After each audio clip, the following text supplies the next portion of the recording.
Mamshi! Ayan, daily ganap tayo. Aalis nga pala kami, kasama namin tong si Colette, si Eko, 'di ba? Sobrang happy na naman niya kasi magagala na naman siya. Pero ito umaga, bibili muna kami ng puto kasi hindi pa kami nag-aalmusal. Ayan, shoutout nga pala diyan kay Kuya. Ang sarap talaga ng binebenta niyang puto, ang mura pa. Ayan, aalis nga pala kami, pupunta kami ng Alabang kasi magpapa-x-ray ako.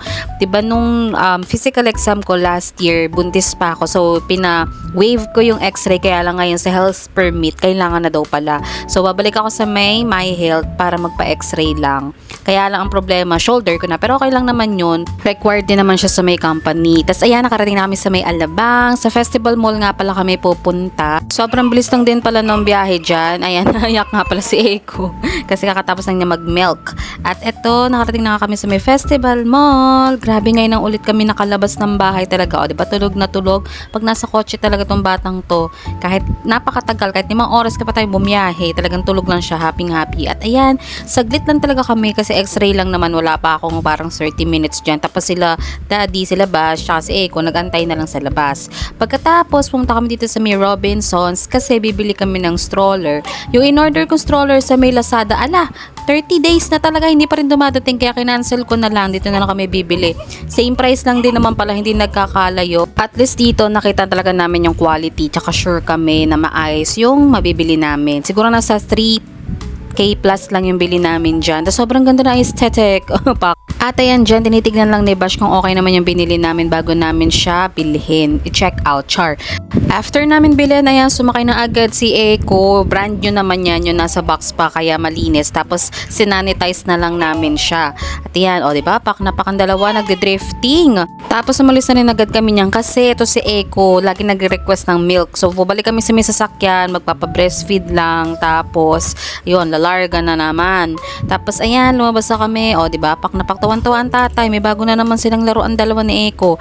At pagkatapos namin punta ng festival, uuwi na sana kami niyan. Tapos sabi ko kay Bash, sa kami pupunta? Ba't parang lumagpas na kami sa may Carmona exit? Sabi daw niya, bahala daw, may gusto daw siyang puntahan. Gagala daw niya kami. O diba, ang himbing na naman ng tulog ni Eko. Nakatulog pa kami parehas niyan. Tapos nagulat ako, andito na kami sa may Calax. Puso pala pumunta ng festival. Pasensya na sa background noise.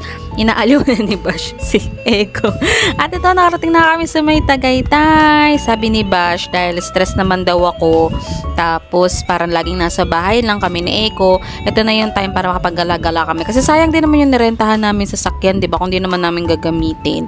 At ayan, sobrang lamig dito ngayon. Ang syrup-syrup. Tuwan-tuwa talaga si Eko, para siyang nasa aircon. Sakto yan, naghahanap din kami ng lunch. Kasi kanina pa pala kami hindi kumakain simula umaga. At ito, nakita ko to sa may TikTok Balay Dako. Kaya yan, dyan namin tatry ni. Grabe pala ganda dito. Nagulat naman kami ni Bash kasi first time talaga namin nakapasok sa may Balay Dako. Ang dami ding tao, in fairness, kahit Monday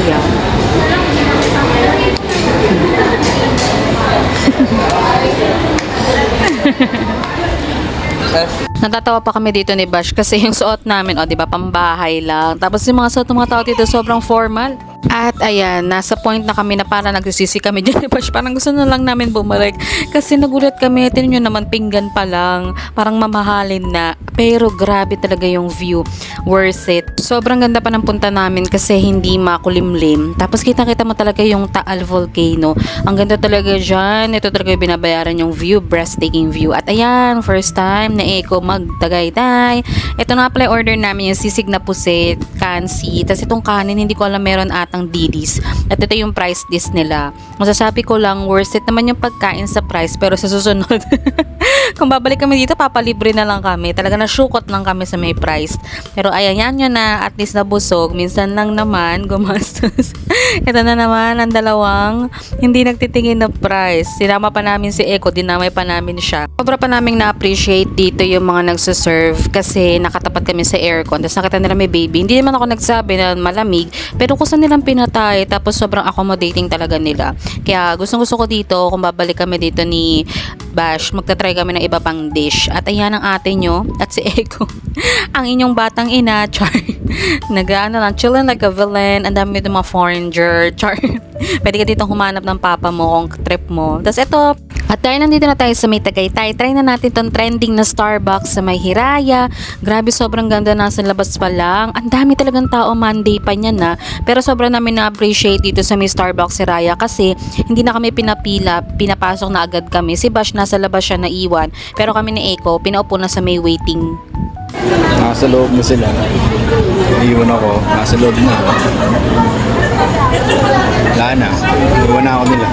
Tamang ako lang mag-isa dito. Yung waiting nila siguro mga 30 minutes lang naman pumila si Batch at nakapasok na kami. At ito na nga, grabe ang breathtaking view na naman. Kaya pala dinadayo to.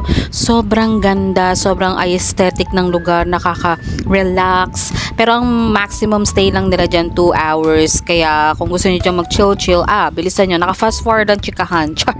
Pero ito na nga ang ganda, oh. Diba? Aesthetic. At syempre, ang pamilyang social climber, ayan, 'di ba? Pumunta talaga dito para lang mag-Starbucks. At ito, umuwi na rin agad kami. Sobrang ganda sa amin na to sa may Carmona, ang daming Christmas lights. Yun lang, bye-bye.